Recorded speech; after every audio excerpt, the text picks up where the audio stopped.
15 شعبان المعظم یعنی کہ شب برات کی رات بیری کے پتوں سے نہانے کا کیا فائدہ ہے، اور کیا 15 شعبان المعظم کی رات شب برات کی رات غسل کرنا سنت ہے، فرض ہے، واجب ہے یا مستحب ہے، کیا ہے یہ بھی بتاتا ہوں۔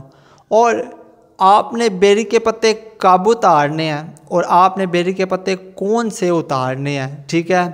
تو بسم اللہ الرحمن الرحیم۔ محترم ناظرین، السلام علیکم ورحمۃ اللہ وبرکاتہ۔ میں امید کرتا ہوں کہ آپ تمام دوست اللہ کے فضل، اس کے کرم اور اس کی رحمت کے ساتھ ٹھیک ہوں گے۔ تو آئیے ایک مرتبہ میں اور آپ مل کر پیارے آقا آخری نبی صلی اللہ تعالیٰ علیہ وآلہ وسلم کی پاک طیب طاہر بارگاہ میں درود پاک پڑھتے ہیں۔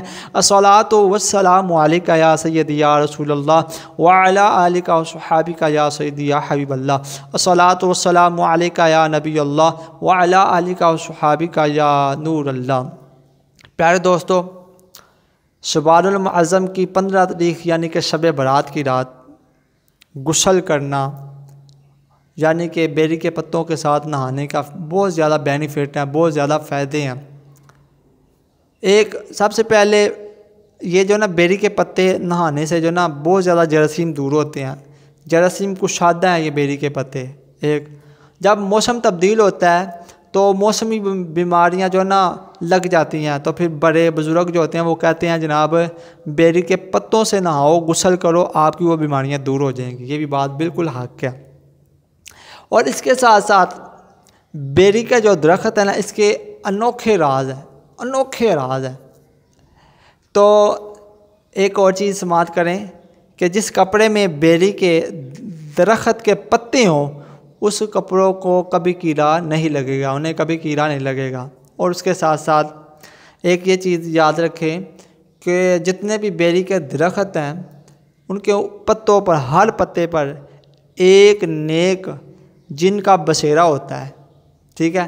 اور جب بھی آپ نے بیری کے پتے اتارنے جانے ہیں، یا تو آپ نے صبح کے ٹائم جانا ہے یا عصر کے بعد جانا ہے، دوپہر اور شام میں آپ نے نہیں جانا، کیونکہ پھر یہ آپ کو تنگ کریں گے، ٹھیک ہے۔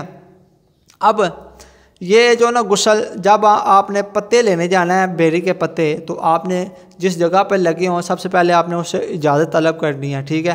اور آپ نے جتنے آپ کو چاہیے آپ اتنے ہی بیری کے پتے اتاریں، ٹھیک ہے۔ اور آپ نے کیا کرنا ہے، خشک نہیں اتارنے، سبز سبز پتے آپ نے اتارنے ہیں، ٹھیک ہے۔ ان کے ساتھ آپ نے غسل کرنا ہے۔ اچھا آگے چلتے ہیں جناب۔ یہ جناب بیری کا جو درخت ہے، ٹھیک ہے، اس کے بیری کے درخت کے ساتھ اس کے پتوں کے ساتھ غسل کرنے سے بندہ جادو نہیں ہوتا اور سحر سے محفوظ رہتا ہے، ٹھیک ہے۔ اللہ کے عرش پر بیری کا ایک درخت ہے جسے سدرۃ المنتہا کہتے ہیں، اور فرشتے اس کے ارد گرد ہجوم بنائے ہوتے ہیں، ٹھیک ہے۔ اب آگے چلتے ہیں۔ یہ جو نا 15 شعبان المعظم کی رات جو غسل کرنا ہے آپ نے، نہ یہ فرض ہے، نہ یہ سنت ہے، اور نہ یہ واجب ہے، بلکہ یہ مستحب عمل ہے، اچھا عمل ہے، کریں گے تو ثواب ہے، نہ کریں گے تو گناہ نہیں ہے، ٹھیک ہے۔ کیونکہ اگر آپ آقا کی سنت سمجھ کے کریں گے تو کہ میں غسل کرنے لگا ہوں، آقا کی سنت ہے نا غسل کرنا، اس نیت سے کریں گے تو آپ کو اللہ تعالیٰ ثواب ہی عطا فرمائے گا، ٹھیک ہے۔ اگر آپ کرنا کیا، آپ نے مغرب کے بعد جو نا 7 عدد بیری کے پتے لینے ہیں، انہیں آپ نے خوب گرم کرنا ہے، ٹھیک ہے۔ تھوڑا سا زیادہ پانی آپ کر لیں تو سارے گھر والے بھی اس پانی سے غسل کر سکتے ہیں، ٹھیک ہے۔ تو جب پانی نہانے کے قابل ہو جائے، یعنی کہ ٹھنڈا تھوڑا جا ہو جائے، تو پھر آپ نے اس سے اچھی طرح غسل کر لینا ہے۔ غسل کرنا ہے، انشاءاللہ سال بھر آپ جادو سے، سحر سے محفوظ رہیں گے انشاءاللہ۔ تو یہ شعبان المعظم کی جو 15 تاریخ ہے، یہ بڑی شانوں والی، بڑی عظمتوں والی رات ہے۔ خوب اللہ سے دعا کریں، اور میرے لیے بھی خصوصی دعا کریں، ملک پاکستان کے لیے بھی دعا کریں۔ میں اس یقین کے ساتھ اپنی ویڈیو کا اختتام کرتا ہوں کہ کہتے رہتے ہیں دعا کے واسطے بندے تیرے، کر دے پوری آرزو ہر بے کس و مجبور کی۔ صلو علی الحبیب صلی اللہ تعالی علی محمد صلی اللہ علیہ وسلم۔